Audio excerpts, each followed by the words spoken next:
जी sir, हम बात कर रहे थे फार्मा सेक्टर की, और जो कंपनीज यहाँ पर काम कर रही हैं उस वक्त इसमें कोई दो राय नहीं कि वो बहुत मुश्किलात में।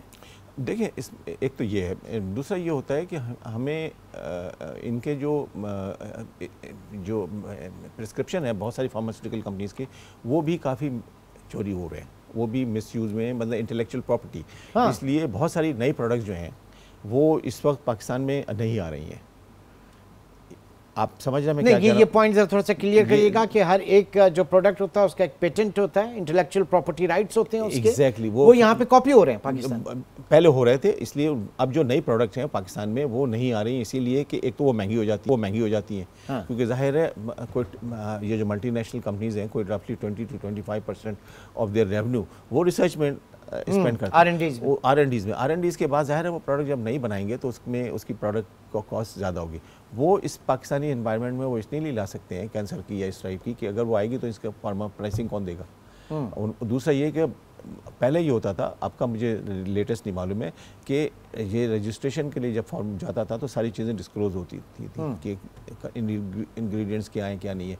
इससे पहले कि जिसने इन्वेंट किया उसको मिले, इससे पहले किसी और को मिल जाता था। अच्छा, ठीक है, तो इसलिए अब वो चीज़ें रुक गई हैं हमारे पास आना। और ये सिर्फ फार्मा पे नहीं है, और भी जगह हो रहा है, मतलब चीज़ों में हम ये इंटेलेक्चुअल प्रॉपर्टी कि किसी की ब्रांड जो है, कि अगर आप शेल के पेट्रोल पंप के ऊपर फर्ज कीजिए ईरान का स्मगल डीजल बेचेंगे, हाँ। तो वो किसका लॉस हो रहा है? गवर्नमेंट ऑफ पाकिस्तान का लॉस हो रहा है और शेल का नाम बदनाम हो रहा है। ठीक है, तो ये इस टाइप की जो अपॉर्चुनिटीज़ हैं जिसकी वजह से थोड़ा सा फार्मास्यूटिकल कंपनीज ने मतलब थोड़ा सा अब यहाँ पे जो रेगुलेटरी इन्वायरमेंट है जरा उसमें, क्योंकि रेगुलेटरी, जब आप फार्मा की बात कर रहे हैं, ड्रैप का हल्का फुल्का तस्करा किया, वरना हम देखते हैं कि जनाब पाकिस्तान में और भी रेगुलेटर्स हैं, SCCP है, नेपरा है, पैमरा है, वो बड़ी अपने आज़ादाना काम करते हैं। और पाकिस्तान में जो ड्रैप में हम वो चीज़ें नहीं देखते कि एक तो उसको एक मिनिस्ट्री, हेल्थ मिनिस्ट्री के अंडर कर दिया है, नंबर 1।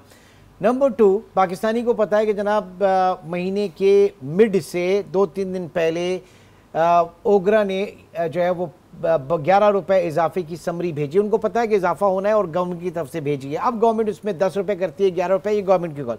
लेकिन यहाँ पे ड्रैप का वो रोल हमने नहीं देखा प्राइसिंग के हवाले से, तो ये भी चीज़ें कॉम्प्रोमाइज हुई। देखिए, ड्रैप के ऊपर मैं इसलिए नहीं कह सकूँगा कि ये मेरी फील्ड नहीं है, ये फार्मास्यूटिकल कंपनीज़ की है, लेकिन बहरहाल ड्रैप के मसाइल थे काफ़ी, उन्होंने बहरहाल हल करने की थोड़ी बहुत कोशिश की है। लेकिन जो मैंने आपको जिस तरफ इशारा दिया था वो ये था कि ड्रैप से अगर निकल भी जाए तो फिर हेल्थ मिनिस्टर साहब बैठ जाते हैं, या ट्रैप से निकलेंगे दूसरा ट्रैप पकड़ा हुआ है, दूसरा ट्रैप। चले सर आगे बढ़ते हैं। अब ये जो इन्वेस्टमेंट है पाकिस्तान में जिसके हवाले से बात की जा रही है, $10 बिलियन की UAE की तरफ से, फिर $25 बिलियन का हम SIFC का भी लेके बैठे हुए हैं, तो इसमें किस तरह का आप देख रहे हैं कि फॉरेन कंपनीज जो हैं वो पाकिस्तान में आ रही हैं, क्या आ रहा है, किस फॉर्म में? देखिए, इसको अलहदा रखें, ये गवर्नमेंट टू गवर्नमेंट हो रहा है। अच्छा, ये सारा गवर्नमेंट टू गवर्नमेंट हो रहा है, इसकी कोई विजिबिलिटी नहीं है। हमें नहीं मालूम कि कितनी फिजिबिलिटी गवर्नमेंट ऑफ पाकिस्तान ने बनाई है कि हम बहुत दिनों से सुन रहे हैं कि रिफाइनरी पे 10 बिलियन सऊदी अरेबिया से आने वाला है, 3 साल से सुन रहे हैं, उसकी कोई फिजिबिलिटी है कि नहीं? हमारे